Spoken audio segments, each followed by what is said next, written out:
எல்லோருக்கும் வணக்கங்க. நான் பாரம்பரிய ஜோதிடர் பா. ரவிக்குமார். இப்போ நாம் பார்க்கக்கூடிய ஒரு தலைப்பு அப்படின்னு பார்த்தீங்கன்னா, கார்த்திகை மாதத்துக்குண்டான மாத பலன்களை பற்றி தான் இந்த காணொலியில் பார்த்துட்ருக்குறேங்க. நிகழும் மங்களகரமான விசுவா வசு வருடம் கார்த்திகை மாதம் 1ஆம் தேதி திங்கட்கிழமை அதிகாலையில், அதாவது பார்த்துட்டிங்க அப்படின்னா 2025 வரக்கூடிய நவம்பர் மாதம் 17ஆம் தேதி அன்னைக்கு இந்த கார்த்திகை மாதம் 1ஆம் தேதி பிறக்கப்படுதுங்க. அதாவது சித்திர நட்சத்திரம் 1ஆம் பாதத்தில், அதாவது கன்னி ராசியில், விருச்சிக லக்னத்தில், அது போக பார்த்தா செவ்வாய் பகவானுடைய திசையில் 176 டிகிரியில் தான் இந்த மாதம் பிறக்கப்படுதுங்க. இப்படி பிறக்கக்கூடிய இந்த காலகட்டத்தில் பார்த்தீங்கன்னா, இந்த கார்த்திகை மாதம் மேச ராசியிலிருந்து மீன ராசி வரை பிறந்தவங்களுக்கு என்னென்ன மாற்றங்களை கொடுக்க போறாரு அப்படின்றத பற்றி தான் இந்த காணொலியில் நம்ம கொஞ்சம் ஆதாரப்பூர்வமாக பார்த்துக்கிட்டு இருக்கிறேங்க. மீன ராசி நேயர்களே, மீன ராசியில் பிறந்தவங்களுக்கு இந்த கார்த்திகை மாதம் என்னென்ன மாற்றங்களை கொடுக்க போறாரு அதை பற்றி தான் இந்த காணொலியில் பார்த்துட்ருக்குறேங்க. பொதுவாகவே அதாவது பார்த்துட்டிங்க அப்படின்னா, மீன ராசியாதிபதி குரு பகவான். அதாவது உங்களுடைய ராசியாதிபதி குரு பகவான் 91 டிகிரியில் இன்னைக்கு கடக ராசியில், அதாவது தன்னுடைய மனைவியுடைய வீட்டில் கடக ராசியில், அதே மாதிரி பார்த்தீங்கன்னா புனர்பூச நட்சத்திரம் 4ஆம் பாதத்தில் தன் சொந்த நட்சத்திரத்திலேயே குரு பகவான் ஆட்சியாக உட்காந்துரு, அதாவது உச்சமாக உட்காந்துருக்கிறார். அப்போ உச்சமாக உட்காந்துருக்கிறவர், உச்சம்னா நல்லதா கெட்டதா அப்படின்னா, இப்போ ஒரு 100% இருக்குது அப்படின்னா, ஒரு கிரகம் உச்சம் அடையும் போது அது 100லிருந்து 200% பலன் கொடுப்பார். நீச்சம் அடையும் போது 100லிருந்து 0க்கு வந்துடுவார். அதாவது அந்த கிரகம் வேலை செய்யாது. நீச்சம் அப்படின்னா செயல் இழந்துட்டாரு, உச்சம் அப்படின்னா அதிர்ஷ்டம். அதிர்ஷ்டம்னா நல்லது கொடுக்க போறாருன்னு நினைக்கலாம். இப்படி இருக்கக்கூடிய உங்களுடைய ராசியாதிபதி குரு பகவான் இப்போ உட்கார்ந்து இருக்கக்கூடிய இடம் எங்கன்னு பார்த்தீங்கன்னா, உங்க ராசிக்கு 5ஆவது பாவகத்தில் உட்கார்ந்துருக்கிறார். பொதுவாகவே ஒரு ஜாதகத்துக்கு 5ஆம் இடம்ன்றது ரொம்ப முக்கியமான இடம். ஏன்னா 5ஆம் இடம்ன்றது புத்திரஸ்தானம், பூர்வ புண்ணிய ஸ்தானம். புத்திரஸ்தானம்னா குழந்தை பாகி பெருகிற இடம்.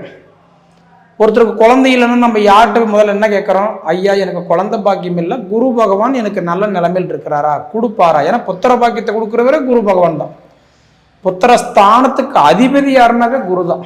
அதை முதல்ல நல்லா தெரிஞ்சுக்கோங்க. அப்போ குரு 5ஆம் இடத்துல புத்திரஸ்தானத்தில், அதுவும் குறிப்பாக உச்சமடைஞ்சு உக்காந்துருக்கிறார் அப்படின்னா 20ஆம் தேதி வரைக்கும் அற்புதமான வாய்ப்பு.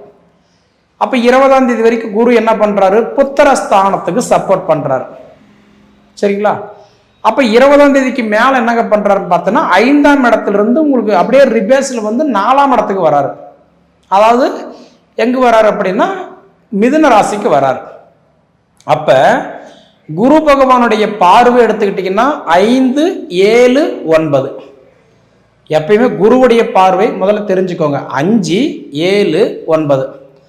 அப்போ பார்த்தா இப்போ கடக ராசியில் உட்கார்ந்து இருக்கக்கூடிய குரு பகவான் 5ஆம் இடமா பார்த்தா விருச்சிக ராசி பார்க்குறாரு, 7ஆம் இடமா பார்த்தா மகர ராசி பார்க்குறாரு, 9ஆம் இடமா பார்த்தா உங்க ராசி தான் பார்க்குறாரு. அப்போ இந்த கார்த்திகை மாதம் 20ஆம் தேதி வரைக்கும் குரு பகவான் உங்க ராசி தான் பார்க்குறாரு. அதுதான் குரு பார்வைப்பட்டால் கோடி நன்மை. அப்போ 20ஆம் தேதி வரைக்கும் பார்த்தா குரு உங்க ராசி பார்க்கறதுனால முதல் வாய்ப்பு என்னன்னா புத்திர செல்வங்கள் பெருகும். அதே மாதிரி இந்த திருமண தடைகள் எல்லாம் விலகும். குறிப்பாக இந்த காதல் விவகாரம் எல்லாம் கைகூடி வரும். காதல் பிரச்சனை எல்லாம் சரியாகும். இன்னாருக்கு இன்னாருன்னு முடிவு பண்ணி அதாவதுன்றது கை நினைச்சு பத்திரிகைக்கு வரைக்கும் போய் இது மாப்பிள்ளை இது பொண்ணுன்னு கூட தடைப்பட்டவங்களுக்கு கூட கண்டிப்பாக இது ஒரு வாய்ப்பா திருமணம் ஆகிறதுக்கு ஒரு வாய்ப்பு உண்டு. அப்ப உங்களுடைய ராசியாதிபதி கடக ராசியிலிருந்து உங்க ராசி 9ஆம் இடமா பாக்கியஸ்தானமா பார்க்கிறார். குழந்தை பாக்கியம் கிடைச்சிடாதுங்களா? திருமண பாக்கியம் கிடைச்சிடாதா, சொந்த வீட்டில் உட்கார்ற பாக்கியம் கிடைக்காதா, சொந்தமாக பார்த்தாலும் எனக்கு தொழில் வைக்க மாட்டோமா, பாக்கியம் கிடைச்சிடா, இந்த மாதிரி பார்த்தீங்கன்னா ஒரு அதிர்ஷ்டம் எல்லாமே 9ஆம் இடம் தான். அப்போ 9ஆம் இடமா குரு உங்கள் ராசி பார்க்குறாரு. குரு டைரெக்டாக உங்கள் ராசி 9ஆம் இடமா பார்க்குறாரு. அப்போ நான் சொல்கிற மாதிரி திருமணம், புத்திர பாக்கியம், தொழில், ரெண்டாவது பார்த்தீங்கன்னா உங்களுக்கு வளர்ச்சி, இது எல்லாமே உங்களுக்கு நல்லாயிருக்கும். அப்போ நான் சொல்கிறது 20ஆம் தேதி வரைக்கும் உங்களுக்கு இது சூப்பராக இருக்கும். சரிங்களா? அப்போ 20ஆம் தேதிக்கு மேலே பார்த்தீங்க அப்படின்னா அவர் வந்து கட்டன்றது மிதுன ராசிக்கு வந்துட்டார் அப்படின்னா உங்களோட ராசிக்கு 4ஆம் இடம் சுகஸ்தானத்துக்கு போயிட்டார் அப்படின்னா உடல் ஆரோக்கியம் மேம்படும். அதாவது நிறைய பேருக்கு வந்து பார்த்தா இந்த எலும்பு தேய்மானம், நரம்பு பிரச்சனை, ரெண்டாவது ஸ்கின் அலர்ஜி, இந்த மாதிரி பார்த்தீங்க அப்படின்னா உடல் உபாதி இருந்தது அப்படின்னா அதெல்லாம் உங்களுக்கு ஓரளவுக்கு சரி பண்ணாலும் ஓரளவுக்கு ஆகிடும். ஏன்னா அந்த 10 நாள் பார்த்தீங்கன்னா சுகஸ்தானத்துக்கு குரு வர்றதுனால ஓரளவுக்கு நல்லா இருக்கும். சரிங்களா? 20 தேதி வரைக்கும் வாழ்வாதாரம் நல்லா இருக்கும்.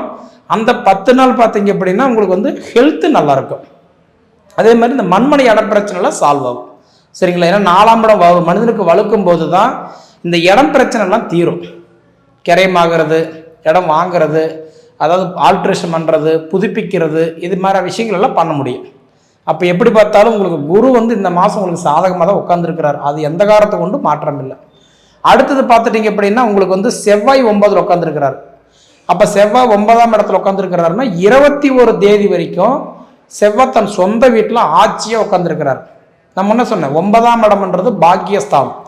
அப்போ 21 தேதி வரைக்கும் பார்த்தா செவ்வாய் தன் சொந்த வீட்டில் பாக்கியஸ்தானத்தில் இருக்கிறதுனால கண்டிப்பாக உங்களுக்கு இந்த கடன் பிரச்சனை கண்டிப்பாக சரியா. ஒரு மனிதனுக்கு செவ்வாய் கிரகம் நல்லா போய் உட்காரும் போது கடன் பிரச்சனை முதல்ல குறையுது, கடன் தீருது, கடன் பிரச்சனைக்கு ஏதோ ஒரு வழி கிடைக்குது, அதிலிருந்து ஏதோ மீண்டு வரத்துக்கு ஏதோ ஒரு சொல்யூஷன் நமக்கு கண்டிப்பாக கிடைக்கும். தொழிலில் ஏற்பட்ட கஷ்டம், குடும்பத்தில் ஏற்பட்ட கஷ்டம், பணம் பரிமாற்றம், கொடுத்தது வரல, வாங்கினதை கட்ட முடியல, வச்சது திருப்ப முடியல, இது எல்லாமே 21 தேதிக்குள்ளாரே உங்களுக்கு ஓரளவுக்கு நல்லா இருக்கு. 21 தேதிக்கு மேலே பார்த்தா அப்படின்னா செவ்வாய் உங்களுக்கு அடுத்தது வந்து பார்த்தீங்கன்னா 10ஆம் இடத்துக்கு போயிடுவார். அதில் ஒரு 9 நாள். அப்போ தொழிலுக்கு உங்களுக்கு சப்போர்ட் பண்ணுறாரு. 10ஆம் இடம்னா சுய தொழில், சொந்த தொழில். அப்போ சொந்த தொழில் பண்ணுறவங்களுக்கு இந்த செவ்வாய் பகவான் சப்போர்ட் பண்ணுறாரு. சரிங்களா? அடுத்தபடி பார்த்தீங்க அப்படின்னா உங்களுக்கு சுக்கிரன் 8ஆம் இடத்துல இருக்கிறார். அப்போ 8ஆம் இடத்துல, ஏன்னா 8ஆம் இடம்ன்றது மனைவி ஸ்தானம், அதாவது ஆயுள் ஸ்தானமாக இருந்தாலும் சுக்கிரன்னா மனைவி. அப்போ பொதுவாக பார்த்தீங்கன்னா 8ஆம் இடம் அதாவதுன்றது பார்த்தீங்கன்னா 6, 8, 12 இந்த 3 கிரகம் வேலை செய்யாது.